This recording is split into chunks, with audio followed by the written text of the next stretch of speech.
ஒரு குட்டி விலங்கு மாயக்காட்டில் நடுங்கிக்கிட்டே நின்றுச்சு. அது ஏன் இங்கே நிற்கிது அப்படிங்கிறத தெரிஞ்சுக்க வாங்க கதைக்குள்ளே போய் தெரிஞ்சுக்கலாம். Tick tick tick. அந்த காட்டுக்குள்ளே எங்கிருந்தோ ஒரு சத்தம் கேட்டுச்சு. இரவும் இல்லை, பகலும் இல்லை. அந்த காடு முழுக்க நீலம் ஆரஞ்சு கலரில் காளான் ஒளி வீசிட்டு இருந்துச்சு.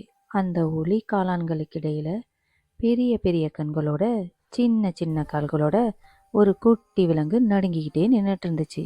அவன் பேர் என்ன தெரியுமா குட்டீஸ்? அவன் பேரு தான் மீஷோ. அடடா, இது என்ன இது புதுசாக இருக்கே, நான் எங்கே வந்திருக்கேன், என்ன காடு இது அப்படின்னு மீஷோ யோசிச்சிட்டு இருக்கும்போது ஒரு மாயக்குரல் கேட்டுச்சு. அப்போதான் காளான் பேச ஆரம்பிச்சுது. இந்த காட்டுக்குள்ள நல்லவங்களா இருக்கிறவங்க மட்டும்தான் வரவே முடியும். மீஷு கியூட்டு, ரொம்ப நல்ல மனசு கொண்டவன். ஆனால் கொஞ்சம் பயப்படுவான். ஒரு நாள் மீஷு அம்மாவோட காட்டில் பழம் தேடிட்டு இருந்தப்போ திடீர்னு ஒரு மாய புகை வந்துச்சு. அந்த மாய புகையில் இவன் எப்படி மாட்டிக்கிட்டு இந்த காட்டுக்குள்ளே வந்து மாட்டிக்கிட்டான்னு தெரியலை.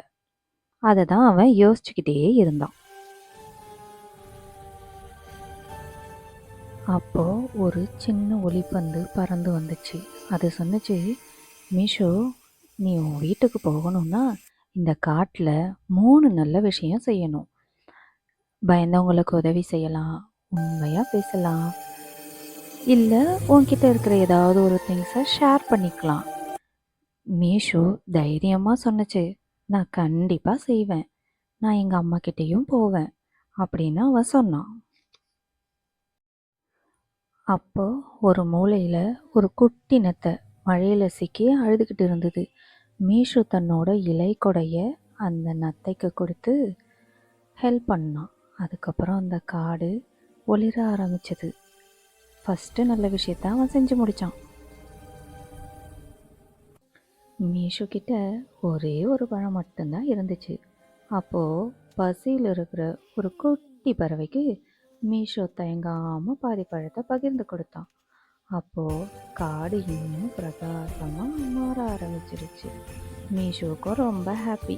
அவனும் டான்ஸ் ஆட ஆரம்பிச்சிட்டான்.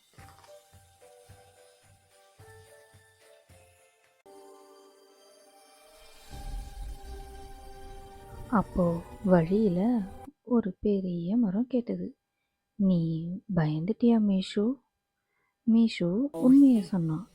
ஆமாம், நான் கொஞ்சம் பயந்துட்டேன், ஆனால் நான் நல்லது செய்ய முயற்சி பண்ணினேன்.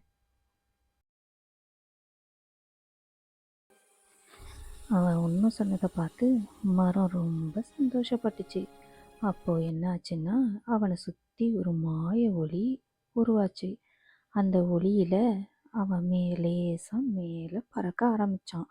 அப்புறம் கண்ணை முழிச்சு பார்த்தா தன்னோட அம்மா பக்கத்தில். அப்புறம் அம்மாவை கட்டிப்பிடிச்சி அப்புறம் அம்மா சொன்னாங்க, நல்ல மனசு தான் உண்மையான மாயம். மீஷோவும் அதை புரிஞ்சுக்கிட்டான். ரொம்ப சந்தோஷப்பட்டான்.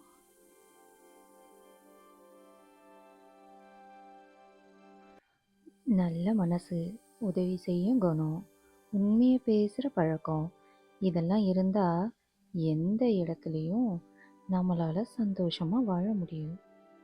எந்த பிரச்சனையும் நமக்கு வராது. ஓகேவா குட்டீஸ்? நீங்களும் என்ன பண்ணணும், எப்போவும் உண்மையை பேசணும், மற்றவங்களுக்கு உதவி செய்யணும், நல்ல பழக்க வழக்கத்தை கற்றுக்கணும். சரிதானா? ஓகே, நம்ம அடுத்தது இன்னொரு கதையில் பார்க்கலாம்.